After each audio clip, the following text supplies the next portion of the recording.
Parce que vous ne dites pas mais non plus. Je vois pas. La Je baisse. vous parle en Est-ce que vous me laissez parler, madame? Je vous parle en l'occurrence des Madame. atteintes aux personnes. Non, mais votre présentation, elle est très rapide et un peu populiste. Bon, et c'est la difficulté. Allez-y, essayez de démontrer non, mais vous l'inverse. vexez pas, calmez-vous. Ce sont vos chiffres. Non, mais calmez-vous, madame, ça va bien se passer. Aujourd'hui, il y a une baisse de 30%. Ça va bien se passer. Il va bien se passer. Non, mais il y a Gérald 30% Darmanin, de baisse. Pause. Oh, je vous demande pardon. Comment ça vous va bien parlez se passer, madame. C'est ce qui saute aux yeux dans cette séquence. C'est pas qu'un politique s'embrouille avec une journaliste, ça arrive. Mais c'est qu'on sent que le bonhomme est habitué à parler comme ça aux femmes, à leur dire « tais-toi et obéis ». Avec cette petite manière de parler, on sent qu'il y a un problème avec les femmes. On pourrait presque l'imaginer en train de négocier des faveurs sexuelles avec une femme en échange d'une aide publique. Bah non, c'est déjà fait, donc ça c'est bon. Interrogé sur les violences sur les personnes, Darmanin dit « mais les violences sur les biens ». Alors, il y aurait, selon le ministre de l'Intérieur, une baisse des cambriolages. Jure. Une baisse des cambriolages alors qu'on sort de plusieurs confinements et que tout le monde est en télétravail. C'est-à-dire chez lui, j'y aurais pas cru moi personnellement. C'est vrai qu'en ce moment, la vocation de cambrioleur est un peu en crise depuis que les gens sont encore chez eux en slip à 15h dans leur lit en train de remplir des fichiers Excel. Mais je vois pas très bien en quoi ça serait un succès à mettre au crédit de l'action de Gérald Darmanin.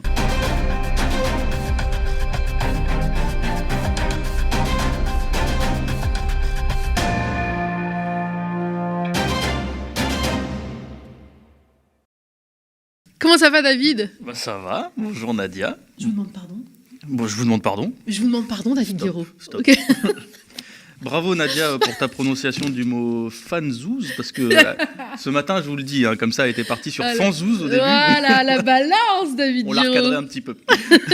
Alors, aujourd'hui, nous faisons une chronique un peu spéciale, une chronique décryptage, une chronique analyse. Nous allons nous intéresser à une séquence qui a fait beaucoup parler d'elle hier. C'est évidemment l'interview du ministre de l'Intérieur, Gérald Darmanin, face à la journaliste Apolline de Malherbe sur le thème de la sécurité. Alors, je vous cache pas, un certain plaisir à décrypter ce matin un véritable naufrage pour Gérald Darmanin. On n'est plus dans l'interview politique, mais dans le sinistre. J'espère pour lui que Darmanin a une bonne assurance, parce que les dégâts sont considérables pour son image, évidemment, mais aussi pour ce que cela révèle, au fond, de la bêtise des discours actuels sur la sécurité. Alors, on commence tout de suite par ce premier extrait où on sent que Darmanin est tombé sur un os, regardez. Est-ce que sur les questions de sécurité, ne vous êtes pas réveillé un peu tard? Vous venez, Emmanuel Macron vient d'annoncer une grande loi d'orientation sur la sécurité. C'était à 3 mois de la fin du quinquennat. Est-ce que vous ne vous êtes pas réveillé un peu tard sur ces questions de sécurité? J'en veux pour preuve les chiffres qui viennent de votre propre ministère. Les hausses de la violence, des atteintes aux personnes, homicides en hausse, coups et blessures volontaires en très nette hausse, violences sexuelles notamment en hausse, tellement en hausse qu'on parle même d'explosion en l'occurrence. J'ai regardé votre logo, je pensais qu'on était sur CNews, mais en fait, on est bien sur BFM. Mais je vois pas le rapport. Vous ne dites pas non plus, et ça, c'est terrible. Parce que vous ne dites pas non plus. Mais je vois pas le rapport. La Je vous baisse. parle en l'occurrence. Est-ce que vous me laissez parler, madame? Je vous parle en l'occurrence des atteintes aux personnes. Non, mais votre présentation, elle est très rapide et un peu populiste. Bon, et c'est la difficulté. Allez-y, essayez de démontrer l'inverse. Non, mais vous l'inverse. vexez pas, calmez-vous. Ce sont vos chiffres. Non, mais calmez-vous, madame, ça va bien se passer. Aujourd'hui, il y a une baisse de 30%. Ça va bien se passer. Il va bien se passer. Non, mais il y a Gérald 30% Darmanin, de baisse. Pause. Oh, je vous demande pardon. Comment ça vous va bien parlez? se passer, madame. Vous allez voir. Mais il y a c'est quoi le problème? il y a 30% de baisse sur les biens. Moi, j'en ai marre des discours populistes toute la journée. Ce sont vos chiffres, Mais ils non, sont mais tirés du site du ministère de Vous l'Intérieur. n'évoquez même pas la baisse des biens, la baisse des cambriolages. Je vous ai immédiatement dit que je m'adressais à vous à propos des violences faites aux personnes. Vous ne souhaitez pas que je réponde? Non, je trouve ça sidérant votre manière de répondre. C'est pas une réponse, c'est presque une offense. Aïe, aïe, aïe. Ah, on aime. On aime cette séquence où Apolline de Malherbe est à 2 doigts de taper un front contre front face au sexisme condescendant de Gérald Darmanin. Car c'est ce qui saute aux yeux dans cette séquence. C'est pas qu'un politique s'embrouille avec une journaliste, ça arrive. Mais c'est qu'on sent que le bonhomme est habitué à parler comme ça aux femmes, à leur dire « tais-toi et obéis ». Avec cette petite manière de parler, on sent qu'il y a un problème avec les femmes. On pourrait presque l'imaginer en train de négocier des faveurs sexuelles avec une femme en échange d'une aide publique. Bah non, c'est déjà fait, donc ça c'est bon. Autant pour moi. D'ailleurs, je le dis au passage, des militantes féministes ont souligné qu'il reprend une manière, dans ce « ça va bien se passer », de parler propre au réseau masculiniste d'extrême droite. Il y a des vidéos qui tournent où, justement, il y a des gens qui reprennent exactement cette expression « calme-toi, ça va bien se passer », etc. Ça nous donne une idée d'où Darmanin traîne sur les internets, et c'est pas joli. Mais l'échange n'est pas que sexiste.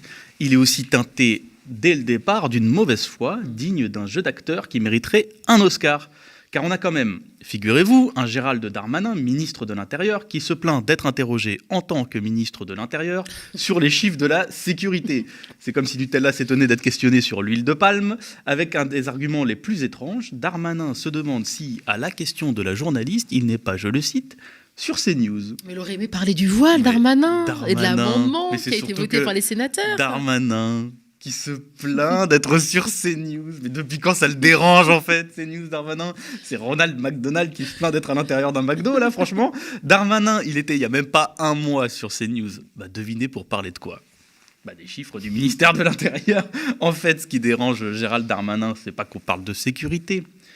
C'est qu'une journaliste lui parle d'un sujet qu'elle a choisi, avec l'angle qu'elle a choisi, et qu'elle ne reprenne pas ses éléments de langage en hochant la tête. Allez, on passe au deuxième extrait. Je réponds comme... Non, vous ne vexez pas. Je réponds comme vous m'agressez. Moins 30% de cambriolage. Moins 26% de vol sans armes.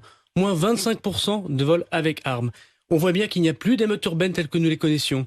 Une lutte acharnée contre la drogue. Les arguments de Darmanin, ici, c'est une véritable performance artistique.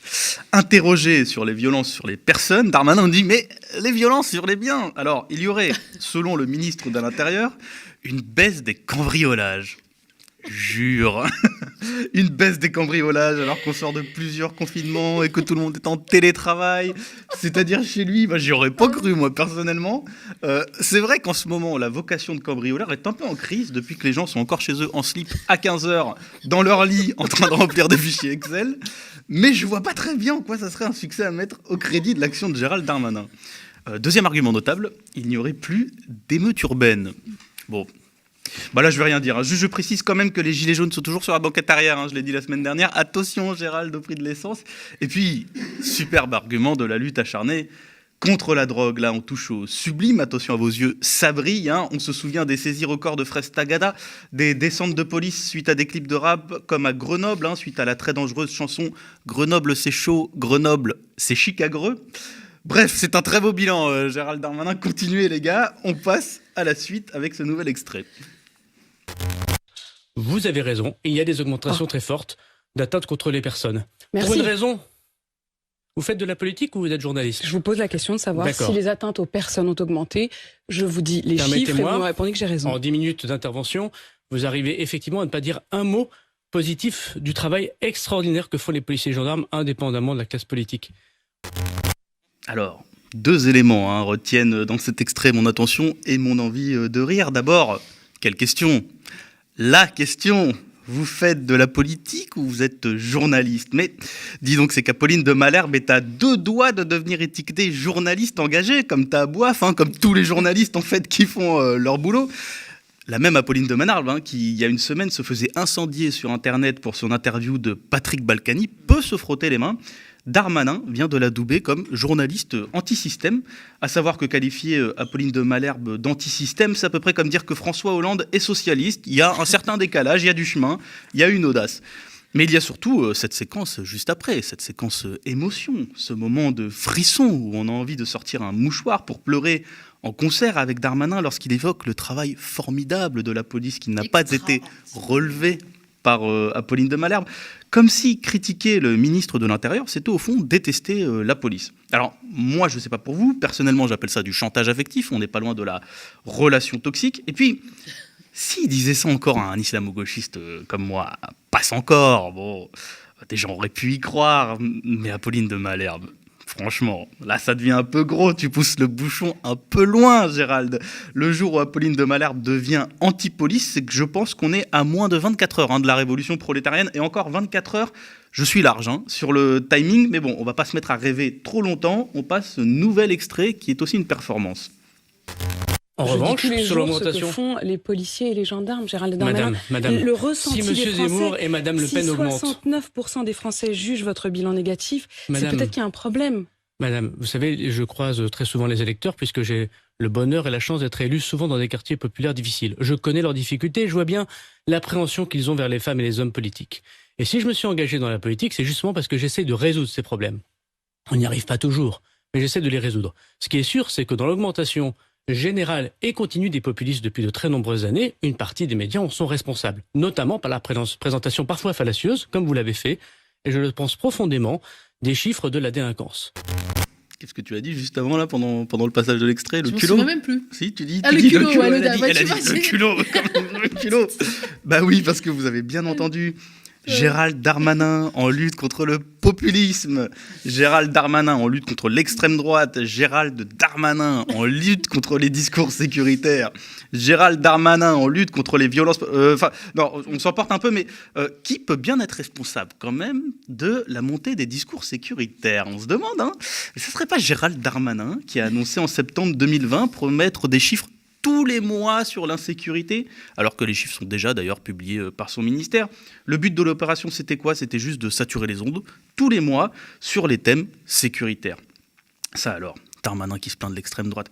Mais qui diable a bien pu faire monter Marine Le Pen dans les sondages? Est-ce que ça serait pas Gérald Darmanin qui qualifiait Marine Le Pen de trop molle sur l'islam il n'y a pas si longtemps? Bigre. Allez, on passe un nouvel extrait et un dernier extrait pour voir jusqu'où va l'audace de ce monsieur. Il y a effectivement une augmentation des violences aux personnes, mais il y a surtout aussi des actes terroristes qui sont en diminution et une baisse profonde des atteintes aux biens. Et vous avez pu l'exprimer ce matin, Gérald Darmanin. Heureusement que j'ai pu ouvrir mon clapet, parce que sinon vous Mais c'est pour ça que je vous ai invité, figurez-vous, Gérald Darmanin. Quelle agressivité, c'est mais vraiment... Non, je trouve ça incroyable, votre façon de faire, Gérald Darmanin. C'est très difficile, franchement, c'est très difficile de travailler ainsi. Non, c'est très difficile, je comprends bien d'être ministre de l'Intérieur quand 69% des Français jugent votre bilan négatif, ça je comprends que ce soit difficile. Non mais j'entends bien, vous savez, les critiques, j'y suis très habitué, et c'est le rôle normal du ministre, et singulièrement du ministre de l'Intérieur. Mais ce qu'il faut dire, quand on dit la vérité, on ne la chante pas à moitié, comme disait Jean Ferrat. Quelle agressivité, on n'était pas loin de quelle indignité, on y était presque. En fait, au fond, cette séquence... c'est celle de l'arroseur arrosé. Ouais. C'est une véritable leçon, c'est que la surenchère sécuritaire n'a pas de fin et que surtout elle nous crétinise tous. L'insécurité augmente, nous dit-on, mais par rapport à quoi? Si c'est par rapport aux années dernières, où les confinements ont fait chuter la délinquance puisque personne ne sortait de chez lui, qu'est-ce que ça veut vraiment dire? L'insécurité augmente, nous dit-on dans les statistiques, mais pourquoi? S'agissant de l'explosion, par exemple, statistique des violences sexistes et sexuelles, et derrière cette statistique, est-ce qu'au fond, ce n'est pas surtout que, enfin, des femmes décident, osent porter plainte malgré, on l'a vu, les obstacles pour les femmes rencontrés au moment du dépôt de plainte dans les commissariats. On se souvient des femmes qui ont témoigné sur Twitter il n'y a pas si longtemps avec le hashtag double peine et qui disaient qu'effectivement ça devient toujours quand même compliqué quand vous portez plainte pour une agression sexuelle, qu'on vous demande en premier comment vous étiez habillé. Mais cette augmentation statistique, c'est une augmentation statistique. Est-ce que la réalité, c'est que les femmes ne sont pas en vérité agressées sexuellement de manière massive depuis des années ? Et puis, tous ces sujets s'empilent débilement dans une course aux chiffres et au final, on en oublie des choses simples. Que la fameuse, par exemple, lutte contre tous les trafics cache une réalité. Que cette lutte contre les trafics de drogue représente plus d'1 million d'heures de travail de la police chaque année quasiment, mais qu'en 30 ans, la consommation de cannabis a triplé. On est passé de 4% de consommateurs réguliers dans les années, il y a 30 ans, je crois que c'était dans les années du coup 80 si je ne me trompe pas, à plus de 11% aujourd'hui. Alors, est-ce que la légalisation, par exemple, ne serait pas une solution plus adaptée plutôt que les coups de bâton ? La politique du chiffre a un objectif, de créer cette surenchère sécuritaire, mais surtout, elle a une conséquence très concrète qui consiste à penser qu'on peut résoudre tous les problèmes de la société uniquement par l'emploi de la force armée et de la police. Et je conclurai ma chronique, puisque Gérald Darmanin citait Jean Ferrat. On peut finir en citant nous aussi Jean Ferrat, en disant « Ouh, méfions-nous, les flics sont partout ».